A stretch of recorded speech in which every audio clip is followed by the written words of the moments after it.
Bonjour à toutes, bonjour à tous, soyez les bienvenus dans un nouveau numéro de Parents c'est un métier, votre émission sur la parentalité. De la naissance jusqu'à 6 ans, la sieste est essentielle au développement et à l'accroissance de l'enfant. Pour être bénéfique, elle doit être un véritable moment de repos et de récupération. Quels sont les conseils d'une sieste réussie? Pour en savoir un petit peu plus, allons rejoindre de ce pas notre psychologue Elia Billot.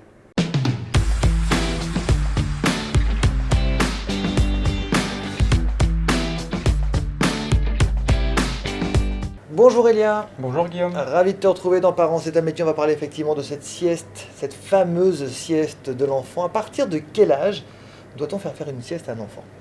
Alors, c'est plutôt à quel moment il faut arrêter, en fait, tout simplement, que l'enfant continue Dorme. ou non sa sieste. D'accord. Alors, il y a encore une fois plusieurs écoles.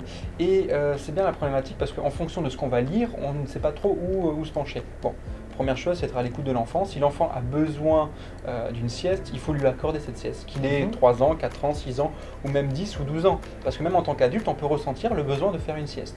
Alors là où il faut faire attention, c'est surtout sur la durée de cette sieste. Vers par exemple l'âge de 2 ans, 2 ans et demi, l'enfant va moins ressentir le besoin de cette sieste obligatoire. Donc du coup, il faut voir si déjà il arrive à bien dormir la nuit, si son sommeil n'est pas trop agité, et si en fin de journée, il n'est pas trop agité. Parce qu'un temps calme en après-midi permet justement de prévenir les agitations du soir, qu'on soit un enfant, un adulte ou une personne âgée.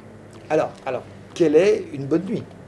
Qu'est-ce qu'une bonne nuit? En nombre de temps, en nombre de durée, Alors, en heures? Et oui, mais par exemple pour toi, ça pourrait être 10 heures, voire 12, Oui. te connaissant.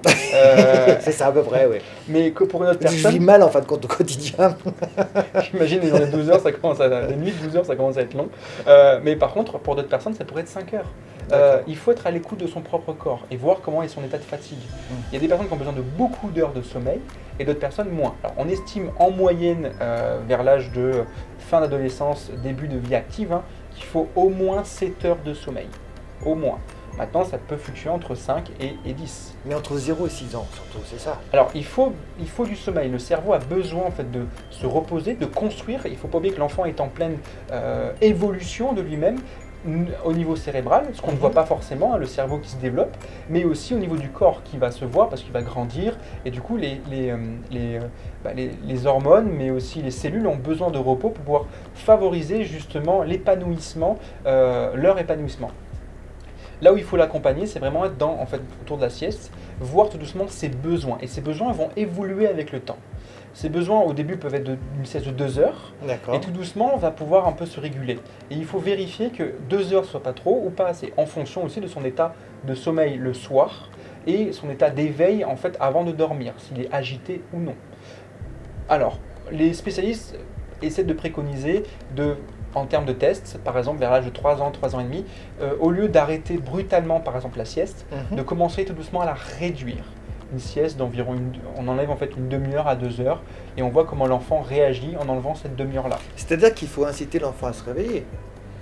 Tout Parce doucement. qu'un enfant qui dort beaucoup, par exemple, Oui. On a pris mon exemple, moi j'étais un enfant qui dormait beaucoup, ça va changer, voilà, et des enfants effectivement au bout d'une demi-heure ils n'ont plus du tout envie de dormir. Et aller les réveiller alors qu'ils dormaient bien, c'est pas forcément non plus très très agréable pour eux. Ça pas peut les très rendre agréable, mais par contre, ronchons comme on dit. Oui, mais par contre, une sieste trop longue, par contre, peut empiéter sur le sommeil du soir. D'accord. Et là, il faut faire attention. Donc c'est pour ça qu'il faut faire des petits tests. Il ne faut pas hésiter à réveiller l'enfant, mais par contre, on peut le réveiller en douceur. C'est-à-dire qu'on peut mettre une petite musique relaxante. On peut tout simplement reprendre la vie aussi au sein du foyer, donc faire moins attention aux bruits aux aléas. Et l'enfant va pouvoir, on l'invite en fait, il ne faut pas qu'il se sente obligé, mais on l'invite à venir, à revenir en fait dans la vie active de la journée. Qu'est-ce qu'une sieste réussie? Une sieste réussie, c'est une sieste qui va nous permettre en fait tout simplement d'avoir un temps de pause au sein de la journée, de faire en sorte que le soir on soit moins agité et d'améliorer en fait notre sommeil de la nuit. Un adulte aurait besoin d'une sieste. Par contre, un adulte, on estime que c'est à peu près une sieste de 15 à 20 minutes. Au-delà, ça vient en fait, on peut être fatigué, mais ça vient empiéter sur la nuit et du coup nous empêcher peut-être même de dormir ou même être trop somnolent et faire en sorte que du coup, on part vraiment sur un cycle de sommeil et le cerveau se met dans une phase en fait d'endormissement.